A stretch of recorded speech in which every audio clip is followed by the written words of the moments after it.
So welcome to the first session of the day for the Book of Revelation. Now I was praying to God, Lord, how do you teach the Book of Revelation for 8 hours, 8 to 5?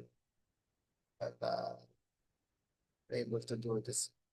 So this is a um, map of Rome, and you can see the seven hills. So these seven hills are mentioned. The city in seven hills. So these are the names of these particular hills. On other translation, they would use mountains, but practically the function or geographical location being pointed out is the same. So defining the word revelation, we keep on using the word revelation as our basic understanding is the title of the book. The title of the book is Revelation, but the very word itself, how do we define it? So these are some of the definitions. Of course, the word revelation goes back to the assumption. How is God to be known? How can we know about God? So the Apostle Paul puts it in these memorable words: the world by wisdom knew not God. No? And it is significant that he said to the Corinthians, who are Greeks, who are therefore familiar with philosophical teaching. But in spite of Paul having said that, people still rely on human ideas and reasoning, which is why even while the missionary endeavors would pursue people, the the 11 apostles, when they were um, alive and they did their part in the global missions, they participated. During the second and third centuries, the cult called Gnosticism came out. And of course, people would say, how do you basically define Gnosticism? It is the attempt, no, to or the claims rather that they will be able to see God by the use of reason and philosophical thinking, which is why during the Enlightenment period of 17th or 16th century, many Christians were afraid to use the word reason, fearing that it might be associated with the Gnosticism of the second up to the fourth centuries. But of course, we do not know. Faith should always come first before and besides, we did not lose the faculty of reasoning. In fact, reasoning is important by theological studies. And so the word revelation goes back to the question, how can God reveal himself? So how can we know about God? So the initiative should first come from God. God should reveal himself. No? So we must start by laying down this postulate. Our only hope of knowing God is that he should be graciously pleased to reveal himself to us. So again, the word there, I believe we talked about that last meeting. The word there is God's sovereignty. Rather than calling election as a form of favoritism. Now let's just keep it within with the concept of God's sovereignty. So clearly, the first doctrine which you have together to consider is the biblical doctrine of revelation. For you get to understand the book itself.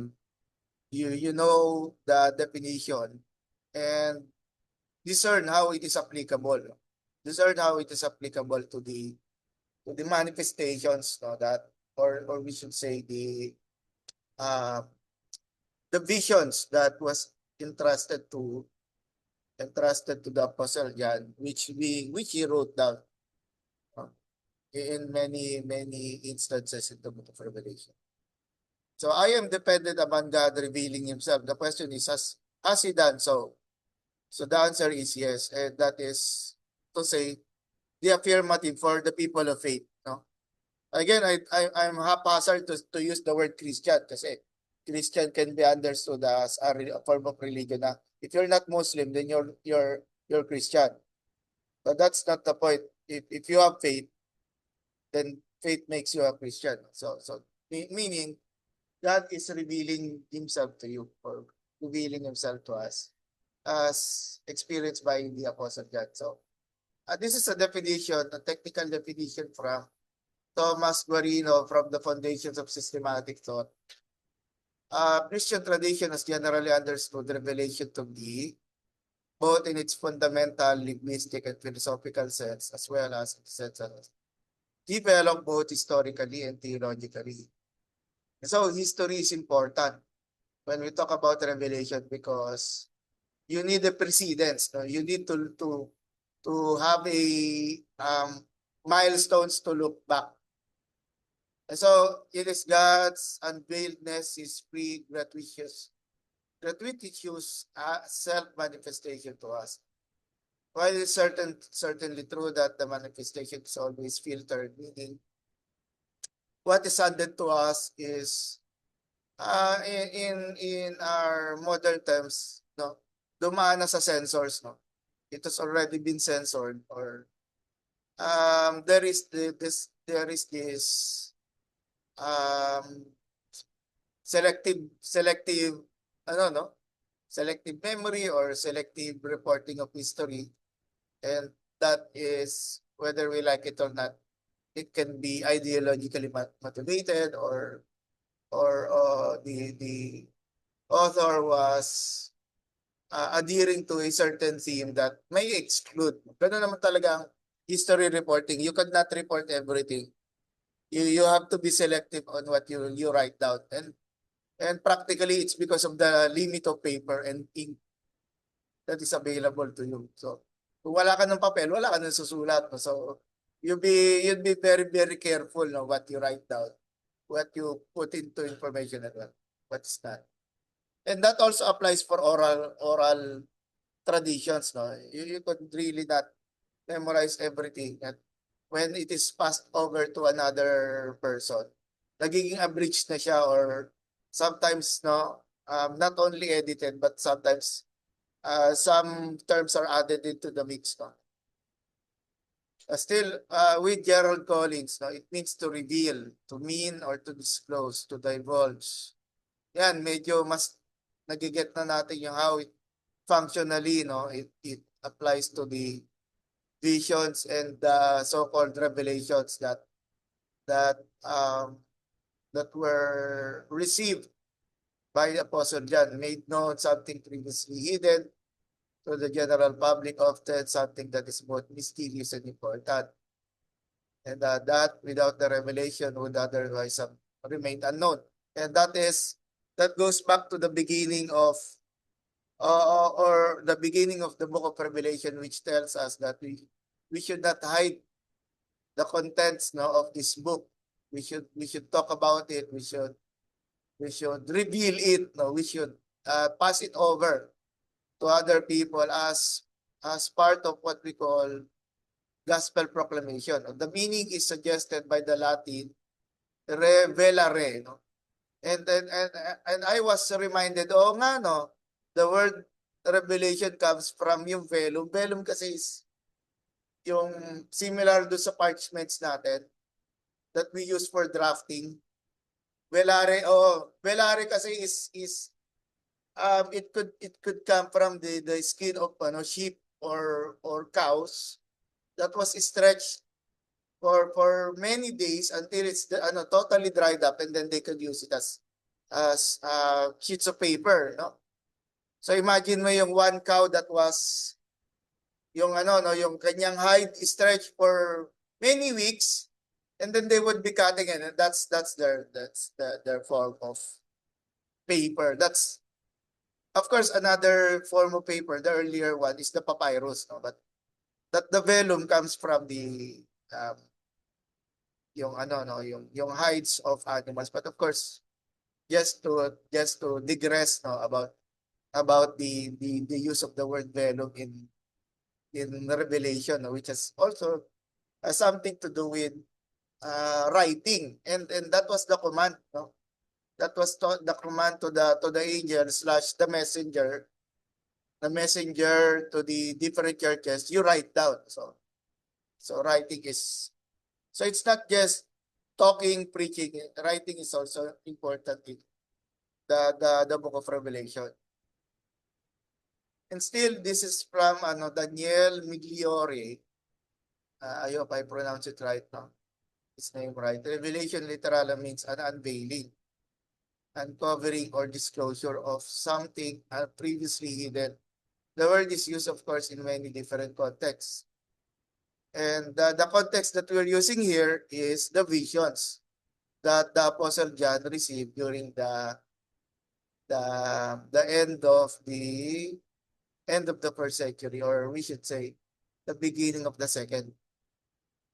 Yeah, so it's revealed, others more serious, as when new knowledge suddenly comes to light in a scientific field, in a personal relationships called revelation, because it seems less a hard-won achievement than a surprising gift.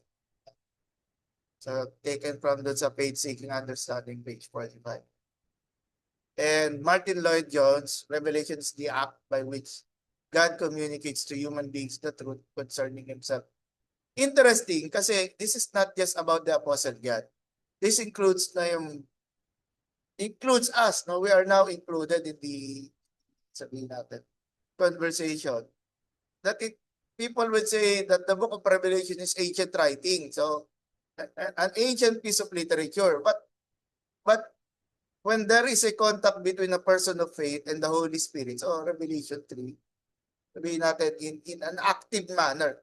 Revelation is not just a book, but rather it is an experience similar to what people would call yung encounter God retreat. No? First, dito nga lang, it's not a retreat, it is something that is actively done with with the whole scripture. With the Holy Script. Particular nga lang, book of Revelation yung ating pinag-uusapan for now. And still another systematic theologian, si Wayne Grudem, God communicates to people through different types of general revelation. That is, yung revelation, yeah. Oo, Pastor Rose, yan.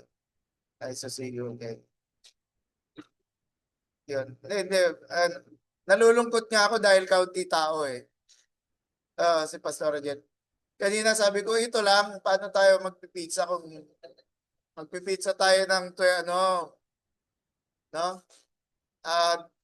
Yung 12 slices divided by 4. So, parang too much na yun. No? Anyway, sige. We're just happy to see. They tried and they arrived again. But okay. So ito, general revelation includes both the revelation of God that comes to nature and the revelation of God that comes to the inner sense of right and wrong. But of course, yung coverage natin when we talk about the book of Revelation, it's still in the field of specific revelation siya. Kasi laging doon, it has something to do with the person of Jesus. What the Lord Jesus is doing.